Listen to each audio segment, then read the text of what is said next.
The BSO's focus on getting people of all ages into the arts extends well beyond the Lindy Center, with both a children's choir and a set of concerts specifically geared toward youth and families. We sat down with the two men leading those programs, Thomas Wilkins and James Burton.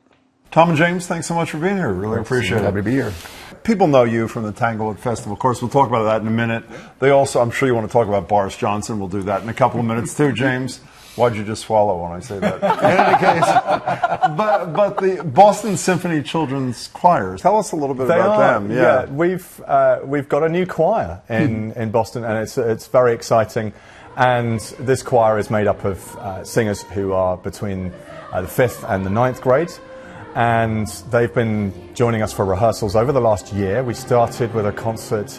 It was a live opera performance this time last year, doing La Bohème in the shed at Tanglewood in the middle of a thunderstorm, of course. So it was a very exciting debut. Now we've got this new group.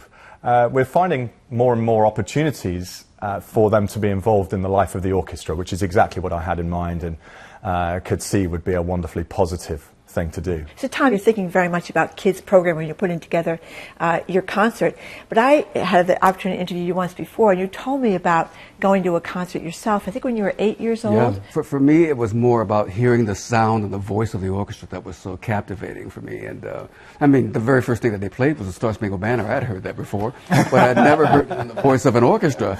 And so I was completely blown away and completely sucked into this life of being a musician. Do you remember what the feeling was like when you were sitting there in you that day? You know, I tell you, I often equate it to the McDonald's playlands that had plastic balls. Yeah. And with netting around, and the kids could jump in. My kids did it all the time, and you could go underneath, and you could throw them up in the air. For me, that was what was happening with sound. It was all of these different kinds of sounds coming to me and washing over me. And I love the fact that the man in front of this thing called the orchestra seemed to have some direct connection to all of those sounds coming. And I walked away that day saying, that's what I want to do. Did you have a kid pivotal moment, an epiphany kind of thing? I certainly remember the first concert I attended. What was it? It was in the Royal Albert Hall in London. And I think I was about 6 years old or 7. And the orchestra were playing Rachmaninoff's second piano concerto. Done. You're done. I know. I mean, you're done, right? And you don't need any more encouragement than that. And it was a similar experience, this sort of incredible sound of the strings and the piano, and it was all mesmerizing. Was there a moment like Tom described where you said, I want to do that, I want to be that guy, I want to be that the person? That was there any of that for you? I think I was drawn by music itself, and as I've gone through my life, I've been drawn in different ways. I played the piano when I was young. I also used to play the cello, which I still adore as an instrument. Did you not know this? No. And I did a lot of singing. So I've come to conducting through writing, listening, playing, and it sort of emerged as the thing that I should do later. Yeah, clearly our mistake was not bringing our children at 5 or 6 to see these great performances. Might have changed everything. And to his point, we don't really have words yet to describe what it is that we're feeling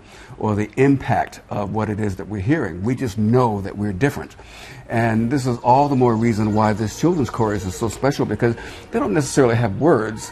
They just know that they're in a surrounding that feels different, and it feels better, and it feels safer. To them, and so that's you know, Tom, you talked about how your mother was a single mom, grew up in a tough neighborhood. You talked about how you didn't hear anybody saying a black boy couldn't grow up to be a composer. But music lessons and all those things are expensive. If you live in a tough neighborhood, how did this happen? You go hear this concert at 8, and then you actually become a musician. Yeah, I didn't actually. Fortunately, this was an era where all the public schools had music. There were no battles for whether or not an elementary school was going to have an orchestra. So when I was in the 4th grade, we all started on violin. That was the option. And 5th grade, you changed to a different instrument. And all through your school years, middle school, high school, there was always both an orchestra and a band. So I always had that exposure. But I think it certainly it's easy to see a world that doesn't look as much like you, and think, well, okay, clearly then that's not my world. Because the reaction is, in fact, when I first came on with the Boston Symphony, people, the big question was, how does it feel to be the first black conductor of the Boston Symphony Orchestra? I said, well, it feels the way it felt yesterday when I wasn't. But to the extent that a kid who looks like me can see me and go, aha, that's also an option, then I'm good with that.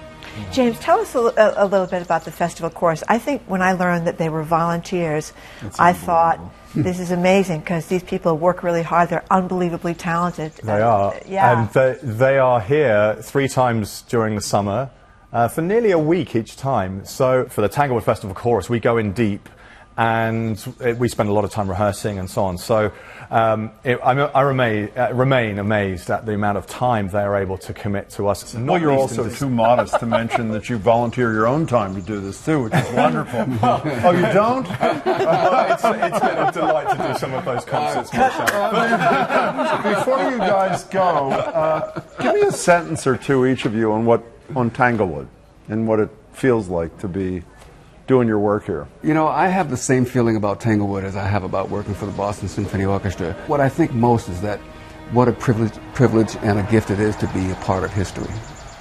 How about you, James? Absolutely, and I've always enjoyed during my musical life being part of something which is greater than my contribution. You can find plenty more information about the Youth and Family Series and Children's Choir online at bso.org.